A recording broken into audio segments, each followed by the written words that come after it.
Live with the Humble Prince at Howard FM Radio. I'd like to thank everybody for tuning in. Again, we'd like to hear from you. The number to call is 646-559-6640, extension 3. And again, tonight's show is brought to you by the Nollywood Diaspora Film Series. Please go to the website, www.filmseries.co. They have some events coming up this weekend. Actually, we're going to be talking to the founder soon, and she's going to be telling us more about those events. Also, the law offices of Bolanle Mayowa. Please go to their website, www.mayowalaw.com. There you can find more information on general legal services with the focus on immigration. I know a lot of you have immigration problems. Hey, you're not like me with an American passport. Go to a website. She could help your ass out. Yeah, that's what I'm talking about. We should talk about green cards next time, green card marriages. Oh, we're going to talk about that. She's going to be here next week. A word? Yeah. Okay. And the African Day Parade and Festival, please go to the website, www.africandayparade.org. Thank you very much. That was just a joke, guys. You know, you don't have to have an American citizenship to, you know it. But I thank my parents for giving birth to me in these United States 40 years ago. I really, really appreciate it. Now, speaking of which, let's talk about the relationships between African Americans and Africans in this country. Now, I posted an article that I got this article, I think, in 2000. It was a bunch of guys that went to Yale University, and they were talking about their experiences when they came here in the 60s, about how black folks treated them. And, you know, they made fun of them, saying they came from the jungle. You know all the stereotypes. The stereotypes, yeah. We've heard everything. So they tried to, you know, work with them. They tried to enlighten them, to let them know that, you know, Africa's a beautiful continent. First of all, Africa is not a country like most people think it is. Yeah. You know, it's a country with 54. It's a continent with 54 countries. Excuse me. So, but you know, that's just one way. But I like to say that, you know, Africans. I'm going to talk from a Nigerian point of view. They don't really think much of African Americans either.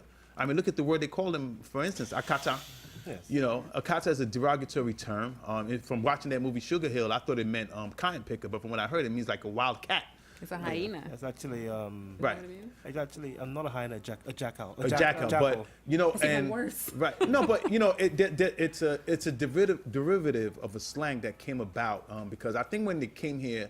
When Africans came here, you know, they said black Americans used to say, I gotta. Yeah, like you know, a lot of Ghanaians said right. They used to hear a lot of African Americans use I gotta, you know, I gotta. It's like a common phrase. Right. So I think when Nigerians heard the word, they thought it was like, they were like, okay, they just kind of like use their personal experiences with African Americans that they met, like, oh yeah, they're kind of wild. Right. I gotta. They might be talking about akata, as in like. Right. That's very interesting. Right. So does there seem to be some kind of huge disconnect? Like, is there a chasm? I believe so. Yeah. I mean, and it still prevails to this day. And I just want to say that, you know, back home, you know, let's face it, growing up, our parents would be like, oh, mafakata. Mm-hmm. That's a Yoruba, and that means don't marry an American. Mm-hmm. You know, they'd rather you marry an Oyinbo. Yeah, but not even Oyinbo. They'll rather you marry the worst. But our parents also said, don't marry Jabu, don't marry Abeokuta, don't marry Igbo. But they wanted you to marry. They're not as you know. So they wanted to preserve a homogeneous society, but to be honest. Right. A lot of our parents didn't want us to marry African Americans because of the stereotype that was perpetuated on TV. But they believed they were wild. They believed they were more fearful of the lives of their kids that they could be shot. And exactly, and the culture as well. I'll tell you, when you know, I was here for a little bit, went back to Nigeria, did my high school, but when I came back, even to listen to gangster rap, my mom used to tell me, what are you listening to that crazy music for? And everything, like, that's not music and blah, blah, blah. But, you know, like you said, there are a lot of stereotypes and everything. Yeah. You know, one is that, you know, African Americans are lazy. That's not true. Not all of them are lazy. They're actually hardworking. But I want to say something, and please, we'd like to hear from you. The number to call is 646-559-6640. Africans are actually, extension 3, Africans are actually benefiting from some of the struggles of African Americans. Yes. We're benefiting from that, hands down. Absolutely. Exactly. And when we come to this country, we're not appreciative of that. We do not know that. We don't know the history. Exactly. And that's one thing. I think one thing that Go ahead, TJ. One thing that I think it'll be so nice that we can do before we embark upon coming to this country is to learn about the slave trade and exactly. the struggle right. that African Americans went through right. over 400 years. Right. A lot of us don't know it because it wasn't taught in Africa. Right. Can I say something? Sure. Sorry to interject. One of the first things I remember my dad, and big shout out to him, when we left here to go back to Nigeria, he took me to this place in Badagry. Badagry. They had like the slave, like the slave museums or something. Right. Like the never-ending. Right. Yeah. To give me the history, to let me, because they don't teach us that in Nigerian schools. No. Yeah. I saw the lock that they put. Padlock. Yeah. Mouths. They bore a hole in the upper lip and the lower lip, so they won't eat the sugar cane. The sugar cane that they from their own land. That they are really rearing, farming. So, that. And then another thing is like, slavery in West Africa wasn't so bad. It was very, very different. When the Europeans came over, they took it to the next level. They pretty much it was a government, it was like a transaction. They came in. We sold some of those slaves. Let's face it. Yeah, but that's not even the issue. The issue was like, they didn't go for the extreme situation where you're being constantly raped, you're being used as farmhand. No, we were not exposed to that many Europeans. We kind of lived our life, but we were told that our boss was a white person. But the boss, they had several intermediaries who were black. So we didn't really have to encounter them much. It wasn't like a white man is walking and we run. That was different from what happened in America or what happened in maybe Kenya, South Africa, and Zimbabwe. Those countries really experienced slavery, where they were turned into third-class citizens as soon as they arrived.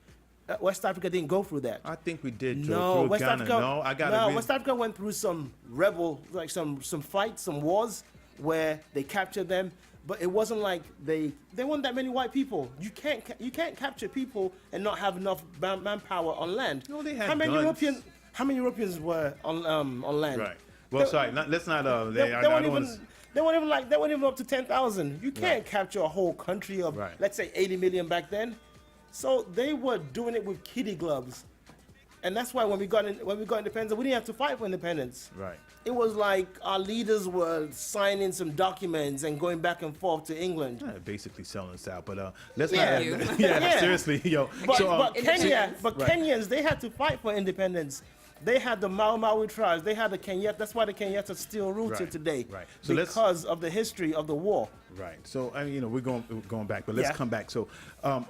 Lolade, so what do you think about first of all, what do you think about the relationship between Africans and African American here in the United States? I think it's very deep. I think there's a big chasm. I wrote an article several years ago called Akata versus Africana. It was a very controversial article, but it was now you tell me. Now I tell you, yeah. It was really about the different stereotypes, different images that we have, because I tend to find myself in between the two worlds. I grew up here, but I was born in Nigeria. So I sort of see both perspectives, kind of like what you were saying about, being exposed to gangster rap, but also, going to Nigerian parties in Nigeria. You have that culture. So one thing I find, especially with the Yoruba Cultural Institute, one of the purposes of the event that we're having, Cultural Confidence, is to help people to fill that chasm.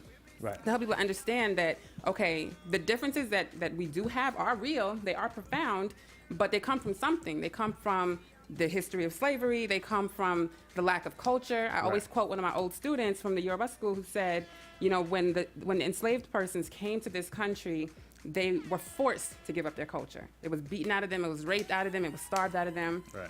And they did everything they could to hold on to it. They held on to the religion, they held on to, little words that are still in American English. Right. But we are now giving up our culture. So what really, the biggest difference between Black Americans and Africans from the continent is culture. Is knowing who you are. Culture, and I think that when African Americans have some sort of a negative energy or beef towards Africans, it's because there's a sense of wanting to connect, not knowing how to connect. There's a sense of resentment, like, okay, you guys sold us. There's a sense of, okay, you guys feel like you're better than us. You should be able to. There was a comedian I was watching on Comedy View many years ago, and he said, all those ships that brought us over here, y'all didn't send one ship to bring us back. Was it our ships though? It wasn't our ships. It wasn't our ships, but at the end of the day, we didn't own the Jesus. One of the ships was called the Jesus or something like that, right? There's an expectation that, you know what? These are our cousins. These are our long lost cousins. If you and me, we're siblings, and I get shipped off to another continent, I have children. Generations later, we're still all the same bloodline, you know, but we've had different experiences. So I would expect that you would miss me, and you would expect that I would miss you, and I would want to reconnect. And it's African Americans are looking at the Africans to do that. So when they do abuse us, because I grew up here, I got called all kinds of names. You don't even want to know what kind of name I was called. My name was, I remember, they called me Ebola. I remember when... Recently or before? No, when I was a kid. Because, because my name is Lolade. All my friends called me Lola. They used to call me Ebola. Wow. One of the things they called me was, because my name is Olumuyiwa, they used to call me Miami. And that guy that ain't nothing. No, I'm just saying, but it's my name. And you know what? I thank God, because I remember going back to my dad and I would say, you know what? I want to go by my Christian name, David. He said, Your parents are solid. My parents are solid. My dad, he don't play. Parents knew what time it was. Right. So, we all can agree that there's some kind of disconnect. And I'm going to read something from the article that I get. It says a shared complexion does not equal a shared culture, which is something to what you said. Nor does it automatically lead to friendships. Let's take this call. You're live with the Humble Prince. What's your name and where you calling from? Hi, this is John Miller calling from New Jersey. Oh, hi, John. Good evening. What would you like to say about the relationships between Africans and African Americans? Well, I'm a little disappointed in it. I think it should be a little better being an African American. I think we need to have an appreciation of both cultures. One, that, Americans should appreciate their mother lineage coming from Africa, and then the African brothers should appreciate the struggles that African Americans have gone through here that have given everybody privileges to succeed in life. Wow, we spoke about that earlier. That's a very good point. So do you have any way, how do you think we can improve it? Because we wanted to try to get like an African American on the show, but we couldn't get it. So I really appreciate you calling. How do you think we can improve the relationships? Well, I think one, it's about education. I know there's a very negative stereotype of African Americans and I guess how we are as people, but I would say it's not based on who we are. It's really based on the society and the impact on us from the society. I think as I mentioned to some of my other friends, living over here is not hard, but you can make a way if you can, but some people lose their way because they get caught up in different things, and I can say that for every culture that has come over here. That's a good point. White, black, African, Caribbean, whatever. You can point to everybody and say, well... Nigerians do be getting caught up too, man. I got it. Sorry. That's another big And they get a bad rap. Yes. Right. I defend Nigerian people. Some people say, my niece married a Nigerian and my family like, oh, because of this. I say, no. They're very positive, the most educated people on the planet. So, we have to also defend each other. You can't put everybody in one boat. Man, let's give this John Miller a round of applause, man. That's a good point, man. That's cool. John, thanks for calling and thanks for listening. I really, really appreciate it. Thank you. Yeah, it's funny that when John mentioned, John mentioned about when other cultures, when other minorities come to this country, and there's a book by Lani Guinier. She's a professor of law in Harvard. She was the one who wanted to. Clinton tried to confirm her for a deputy attorney general, but she got turned down because of some of radical approaches. But basically, the name of the book is called The Miner's Canary. And basically, what it talked about was like how other cultures come into this country. And when they come into this country, the imperialist system tells them that African Americans are the doormats of America. So they tell them that don't stay around them, don't trust them, don't associate with them. And then before you know it, all these minorities walk around with an attitude, and they transcend that hate towards African Americans. And Africans went through the same thing too, because any African who's walked in corporate America has been pulled aside by a white guy, I hate to say it, and cracked jokes about African Americans and said that, why are they so lazy and why are you successful? You probably came in with $50 in your pocket and look at where you are now. And then a lot of us are too afraid to check that person, and we laugh at those jokes. And then 5-10 years later, you realize that we're carrying the same stereotype to our kids. Now, the Miner's Canary, the reason why she used that title was because back in the days when they used to have coal miners, what they used to do was they used to send a canary down into the caves. And the canary will keep on chirping until it gets to a place where there's no oxygen left, and it dies. So that's when the miner knows that, okay, I'm not going any further. And that's what she was using as African Americans. African Americans are used as a pace setter, as a doormat. Right. And that's why Cubans do the same thing in Miami over Haitians. All over the world. Black people all are over the the most world, hated man. people in the Right. world. And we are the ones who created Hispanics, Asians. Right. You saw about the big Asian rivalry that happened in Harlem years ago between Asians and blacks, because they come to black neighborhoods, open up shop, run successful businesses, but the attitude where they treat these black people is like they're less than human. Right. And then it There's causes an a term. uprising. I forgot that term. It begins with a K for the lowest. I forgot because at some point in this country, the Irish were at that point. Yeah. Right. But when the Africans, I think, came, they replaced them. I got to look it up, man. But I definitely understand what you're saying, and I think we definitely need to improve. Definitely need to improve and our fault is like a lot of us Africans, we, especially when we get educated, because the few Africans who don't experience this hate are probably Africans who went to school, went to college with African Americans. So when you go to college with somebody, you break bread with that person, you actually stay in a hostel with them, you get to see them in a different light, and you can trust them a little bit further. But if you just meet somebody out on the streets, you believe you have different lifestyles. Right. So a lot of people, a lot of elitists will tell you that, oh, my African friends are cool. They're not like that. But the average African American who never had the opportunity is like, I don't know who you're talking about. Those people, they speak, they insult us. Yeah, the condescending, And just to say, man, one of the problems I think some of my African Americans have told me is that when Nigerians come here, I'm just going to use Nigerians. I'm not going to generalize. When they come here, it seems like they have more respect for white people than blacks, and so like I said, man, like John just said, because we have to round up, I think one of the ways that we could improve this relationship is through education and appreciate each other. We're all one, we're all black, we're all black, we all share the same complexion. So I think hopefully that will put an end to it, and we got to increase. Lolade, what do you want to say real quick? Yeah, I know we got to wrap up. Yeah. And that's one of the reasons why we're having this event. Cultural confidence. NYU yes, that's starts a good tomorrow. segue. Right. There's a reception tomorrow at Les Karem. We have a film on Friday, which is the Supreme Prize about MKO Abiola and his legacy through his daughters and his wife. And we have October 1, which just released in Nigeria. It's going to be showing on Saturday, Mother of George. And Half of Viola's Son. We're showing a lot of these films, and the purpose of us doing this is to get African people and black people to see ourselves in a different light. Media tells us one thing about us.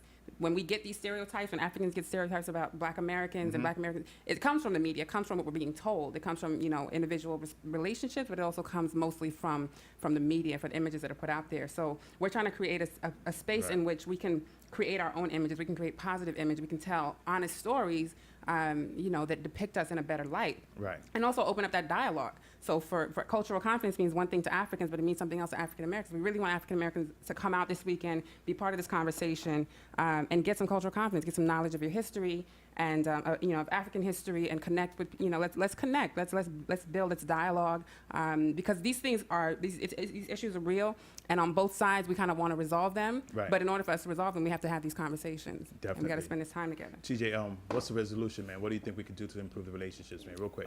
We need that cultural diversity. We need to plan more trips for African Americans to go to Africa, to visit the homeland. Right. Africans do the same thing. Live with each other. I think I'm not going to say I'm like the most, I'm an expert on African American affairs, but because I've lived with African Americans, I broke bread with them at a very early age, it made me more relatable to them. Right. But if you have never been around them and your first contact with them is at a workplace, you're obviously going to have issues. Right. And I think our parents should encourage sleepovers. Yeah. Because, Africans don't play. They don't. African American are good. They want your social security number. Right. Just because your daughter's going to spend the night. Right. It's like, encourage cross-communication. Right. So you know what? Like John said, man, education, even if you can't travel, please read. I was speaking to somebody recently, and they said they read up about Nigeria. That was you? What is it that you're that they read up a lot about Africa. The information is ubiquitous right now. So you can get all the information, man. Read it. And production, man, we got to take a call, man, please. Live with Thumber Prince, what's your name and where you're calling from? Please make it quick because we're rounding up. Okay, Tosin from Brooklyn. Hi, Tosin. Hi. Hi. Please, what do you want to say? I don't think that it should be a problem for African Americans and Africans to get along, but I think that we first have to understand each other's background and each other's stories and rich history, and that's the reason why we have such a big problem getting along in the first place. We don't respect each other's journey, and once we can start there, then maybe we can build from there. Thank you, Tosin. You have a Nigerian name, but you sound African American. Because I'm from Brooklyn. I see. I feel you, Tosin. Thank you so much for listening. I appreciate it. Right. So, guys, give you guys a round of applause, man. That was a fantastic segment. I really appreciate it. We're going to continue. Are you guys going to come back for another Humble Prince Roundtable, please? Definitely. Let's keep this conversation going. Let's invite some Black Americans. Let's get. We got to, and I just want to say, you know what, to my Nigerian people, man, if you meet an African American that you like, forget all that, you have to marry a Nigerian. That's played out. Your happiness is key, man. But have you seen the divorce rate in Nigeria right now? Or the divorce rate among Nigerians? 97%, right? It's huge. So, right. Yeah. If you see a nice African American woman and guy, ladies, if you see a nice African American guy, don't wait. Women, Nigerian women, don't wait for American Nigerian men. Don't wait. You've been waiting a long time, longer than you've been waiting right now. God damn it. But anyway, there's gonna be a lot of beautiful people at NYU this weekend. Right. Come so get to meet there. exactly. So guys, thank you so much. We definitely. It's not a conversation we could just have in one segment. We definitely have to keep it going. It's something we want to see improve and everything. So that's fantastic. But I don't know if I told you guys that. Internet, I don't know, internet radios like these are probably the next level of social media. Right. But you know what separates this internet radio show from the other internet radio shows? My production team, goddammit. Let's give a round of applause to Nick and Sammy and for Guy and SA on social media. I have a whole team. This is not it. This is, I mean, believe me, man, you see Live with the Humble Prince, but trust me, there's a lot that goes on behind that. And I'd like to thank my whole team. You guys were great, fantastic tonight. Big shout out to Fungai. Thank you to Omalicha, to your C. Phillips for entertainment and everything. Another thing, do you know what separates this internet radio shows from other internet radio shows? Humble Prince. Well, Humble Prince, let's start there. But my sponsors, internet radio show gets sponsors, unlike other internet radio shows, man. You guys better step your game up, man. Let me tell you how to do it, man. You know what I'm saying? Get sponsorship. And tonight's show, we had, there were some nights I couldn't get one sponsor, man. Tonight I have 3. Soon I'm going to start acting like I don't even know you guys. I'm going to be acting like... coming behind you, begging you, like, Prince, can I please get on your show? Again, tonight's show is brought to you by the Nollywood Diaspora Film Series. Please go to their website, www.filmseries.co. They have a huge, fantastic event taking place this weekend, starting tomorrow, Friday, and Saturday. So after you go there, I know the Nigerian Day Parade is this weekend, but go there first, and you can go to the Nigerian Day Parade later. Also, the law offices of Bolanle Mayowa, go to www.mayowalaw.com.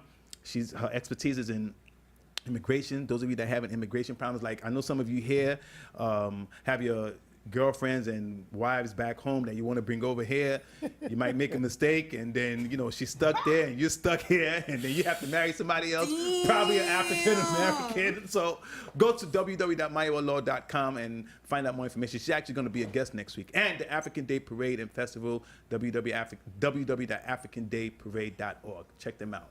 And guys, I think that's all the show we have. Live with the Humble Prince. Again, I'd like to thank my guest, the controversial TJ Fashioner himself. And you were controversial tonight. And the beautiful, lovely, Lolade Sinyambola, who is the founder of the Nollywood Diaspora Film Series. Please come out.